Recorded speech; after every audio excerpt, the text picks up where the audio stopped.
नमस्कार।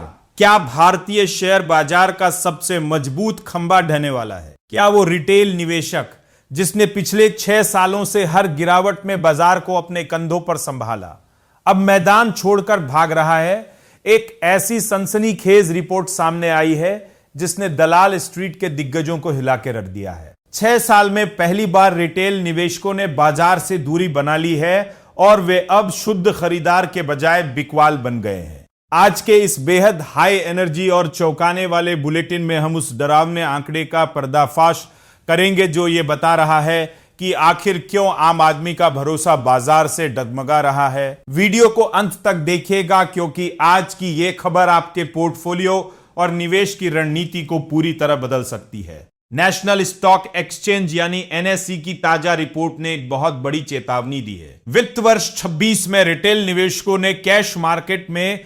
5,803 करोड़ रुपए की शुद्ध बिकवाली की है। यह आंकड़ा इसलिए डरावना है क्योंकि पिछले साल यानी वित्त वर्ष 25 में यही निवेशक करीब 1.5 लाख करोड़ रुपए के शुद्ध खरीदार थे। महज एक साल के भीतर इतना बड़ा यू टर्न। आखिर ऐसा क्या हुआ कि रिटेल निवेशकों ने खरीदारी का बटन छोड़कर बिकवाली का रास्ता चुन लिया? इसके पीछे सबसे बड़ा कारण है बाजार की बहुत ज्यादा ऊंची वैल्यूएशन और वैश्विक तनाव। अमेरिका और ईरान के बीच बढ़ती जंग की आशंका और दुनिया भर में आर्थिक सुस्ती ने निवेशकों के मन में डर पैदा कर दिया है कि कहीं उनकी जमा पूंजी डूब न जाए।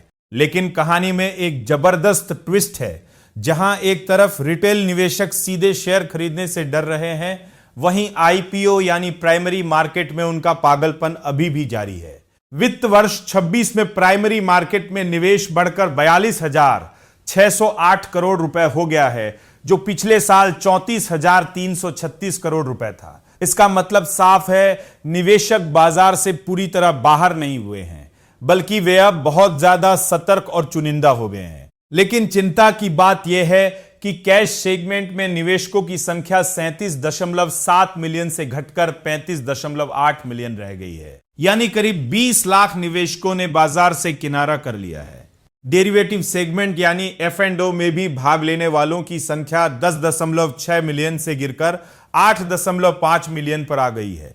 सबसे बड़ी सच्चाई यह है कि पिछले 1.5 साल के उतार चढ़ाव और तेज गिरावट ने नए निवेशकों की कमर तोड़ दी है। जो लोग ऊंचे स्तरों पर बाजार में घुसे थे, वे घाटा बर्दाश्त नहीं कर पाए और घबराहट में अपने शेयर औने पौने दाम पर बेचकर बाहर निकल गए। अब सवाल यह है कि अगर रिटेल निवेशक पीछे हटता है तो बाजार को कौन संभालेगा? क्या विदेशी निवेशक इस गैप को भर पाएंगे या फिर बाजार धड़ाम हो जाएगा? याद रखिए, बाजार में भीड़ के साथ चलना अक्सर नुकसानदेह होता है। अनुशासन और लॉजिक ही आपको लंबी अवधि में बचा सकते हैं। तो क्या आपको लगता है कि रिटेल निवेशकों का यह पलायन बाजार के लिए किसी बड़ी तबाही का संकेत है? क्या आपने भी इस डर के माहौल में अपने शेयर बेच दिए हैं? अपनी राय हमें कमेंट बॉक्स में जरूर बताएं, क्योंकि आपका एक कमेंट किसी और निवेशक को सही दिशा दिखा सकता है। अगर आपको यह मार्केट एनालिसिस जरूरी और जानकारीपूर्ण लगा हो तो इस वीडियो को तुरंत लाइक करें और अपने उन सभी दोस्तों के साथ शेयर करें जो शेयर बाजार में निवेश करते हैं। स्टॉक मार्केट की हर बारीक और सटीक जानकारी के लिए हमारे टेक नेट इंडिया चैनल को अभी सब्सक्राइब करें और बेल आइकन दबाना बिल्कुल न भूलें। बने रहिए हमारे साथ। ये वीडियो सिर्फ एजुकेशनल मकसद के लिए है। इन्वेस्ट करने से पहले कृपया अपने फाइनेंशियल एडवाइजर से सलाह लें। नमस्कार, धन्यवाद।